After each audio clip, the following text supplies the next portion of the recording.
Et oui les gars, un manuel de survie envoyé par Macron. Non mais sérieusement, après 3500 milliards de dettes, c'est ça son plan? Nous apprendre à paniquer correctement? Allez c'est parti. Pour vous expliquer concrètement, Macron il envoie un document officiel, genre c'est 20 pages pour expliquer quoi faire en cas de crise majeure. Genre le mec il sort de Sciences Po, c'est un banquier et il t'explique la vie. Vous allez voir que sur le plateau télé, certains journalistes en rigolent, d'autres disent carrément ne l'ouvrez pas, renvoyez-le. Bref, encore une campagne nationale qui ressemble plus à de la peur qu'à de la prévention. Ce sentiment qu'il faut que les Français restent dans la peur. Emmanuel Macron, c'est un peu l'anti-Jean-Paul II. Ayez peur.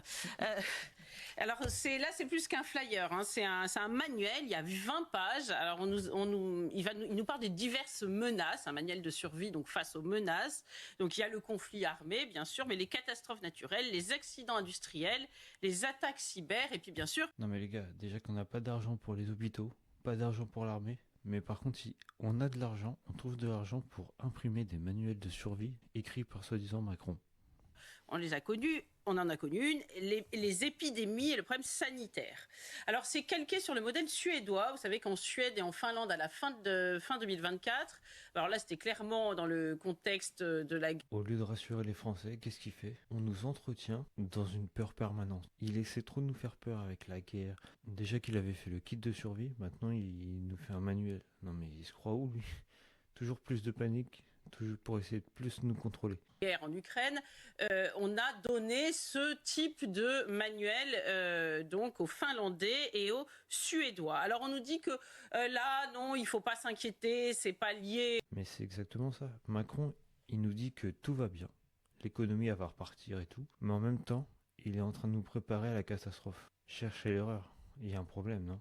Au conflit, mais en réalité ça tombe pile poil, que c'est dans le cadre plan de résilience qui a eu lieu après la crise sanitaire. Alors ce manuel de 20 pages, il comprend 3 parties. La première, c'est se protéger avec un kit un peu survivaliste. Il ne faudra pas se plaindre que les gens deviennent survivalistes. Ouais, moi je comprends pourquoi elle repart de la crise sanitaire. Car pour moi, c'est pas un manuel de survie, c'est un manuel d'obéissance. En fait, on va nous conditionner pour que, genre, en gros, ça veut dire reste chez toi et obéis aux consignes.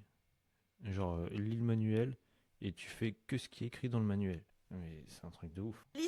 Donc 6 litres d'eau en réserve, quelques boîtes de conserve, bon, ça va pas très loin quand même, hein. Oui. Une lampe torche, du Doliprane et puis les numéros à connaître. Donc ça, on nous explique qu'il faut faire ça. Après, on nous dit les bons gestes à adopter en cas d'alerte. Alors en cas d'alerte nucléaire, sachez-le, il faut fermer les portes.